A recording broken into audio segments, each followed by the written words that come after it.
Alors, qu'est-ce que ça veut dire être vraiment compétent au travail? On a tous un peu l'impression de savoir, non? Mais d'après Guy Le Boterf, nos idées reçues sont justement la raison pour laquelle tant de projets de formation, ils échouent. Aujourd'hui, on va déconstruire tout ça, toutes ces vieilles idées, pour essayer de repenser la compétence différemment. Pensez-y. Les référentiels de compétences, les plans de formation, les entreprises y mettent des sommes folles. Et pourtant, le résultat est souvent le même. Un projet super ambitieux qui finit aux oubliettes. Alors, la question c'est pourquoi? Pourquoi tous ces efforts, tout cet argent partent en fumée? Eh bien, la réponse, elle se cache peut-être là où on regarde le moins, dans la définition même du mot compétence. Et Guy Le Boterf met le doigt dessus. Ce n'est pas juste quelques échecs par-ci, par-là. Non, c'est un gaspillage généralisé. Ces projets, ils deviennent de véritables usines à gaz. Tellement complexes, tellement déconnectés du terrain qu'ils finissent inévitablement par prendre la poussière sur une étagère. Ça parle à beaucoup de monde, ça, non? Et voilà, on arrive au cœur du problème.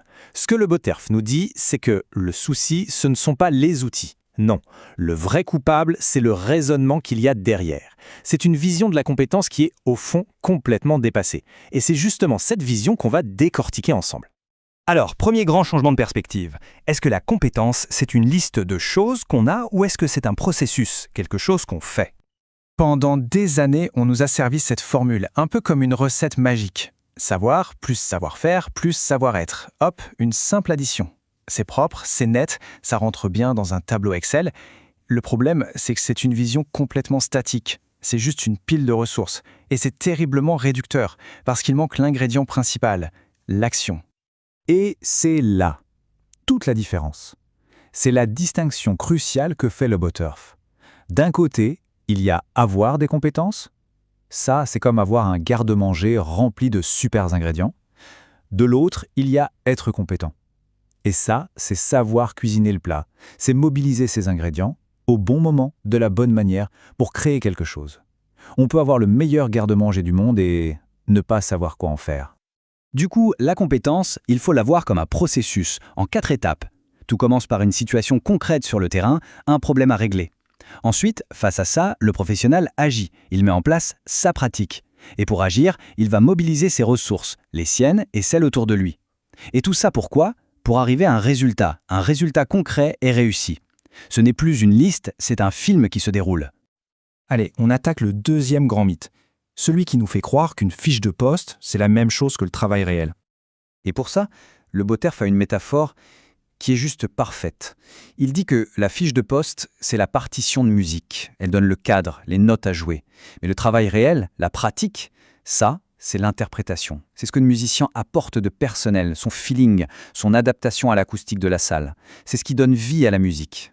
Cette pratique professionnelle, donc, c'est le comment on fait les choses, concrètement. C'est le film de l'action, avec tous les petits ajustements, les micro-décisions qu'on prend face aux imprévus. La vraie intelligence du travail, elle est là-dedans, bien au-delà de la simple exécution d'une liste de tâches. Et cette interprétation, elle s'appuie sur ce que Le Boterf appelle le savoir-y-faire. Attention, ce n'est pas la même chose que le savoir-faire technique. Le savoir-y-faire, c'est l'intelligence de la situation. C'est le coup de main, l'astuce, le pifomètre, qui vient avec l'expérience. C'est ce fameux coup d'œil du cuisinier, le regard du radiologue qui voit tout de suite l'anomalie, le geste sûr du maçon ou l'intuition du commercial qui sent que c'est le bon moment pour conclure. Ça, ce n'est dans aucun manuel, mais ça fait toute la différence. Ok, troisième et dernier changement de vision. Et c'est logique. Si être compétent, c'est interpréter une situation, alors on ne peut plus se contenter de gérer des listes de compétences dans un tableau. Non, il faut s'occuper des personnes, dans leur globalité. Ce fameux trio savoir, savoir-faire, savoir-être, il est beaucoup trop limité. En réalité, une personne mobilise une palette de ressources bien plus large. Il y a des ressources pour comprendre ce qui se passe, des ressources pour travailler avec les autres, des ressources pour apprendre, pour s'améliorer, et même ce que Le Boterf appelle des ressources de guidage, comme l'intuition ou tout simplement l'éthique. Et ça nous amène à une idée toute simple, mais absolument fondamentale. On n'est pas compétent tout seul, c'est fini. L'image du génie solitaire qui réussit tout seul dans son coin, c'est un mythe. La performance aujourd'hui, elle vient de la collaboration. Être autonome, ce n'est plus être en autarcie, c'est savoir se connecter aux autres intelligemment. La vraie compétence, en fait, c'est de savoir jongler. Jongler entre ses ressources personnelles, ce qu'on a à l'intérieur, et les ressources de support qui sont autour de nous. Le réseau, les collègues, les outils. Couper quelqu'un de son réseau, c'est littéralement l'amputer d'une partie de sa compétence. Bon, alors si on résume tout ça, qu'est-ce qu'on doit retenir? On va rassembler les pièces du puzzle pour voir à quoi ressemble cette nouvelle façon de voir la compétence. En gros, il y a 3 grands changements à avoir en tête. On passe d'une vision de la compétence comme une liste statique à un processus dynamique. On passe d'une fiche de poste qu'il faut suivre à la lettre à une performance qu'il faut interpréter. Et enfin, on arrête de gérer des compétences isolées pour commencer à développer des personnes dans leur intégralité. C'est une vision tellement plus vivante, plus humaine et, au final, plus proche de la réalité du travail. S'il ne fallait retenir qu'une seule chose, ce serait ça. La compétence, ce n'est pas quelque chose qu'on a, c'est quelque chose qu'on fait. Elle n'est pas dans ce qu'on possède, mais dans notre capacité à mobiliser tout ça pour agir au bon moment. C'est un verbe d'action, pas un nom dans une case.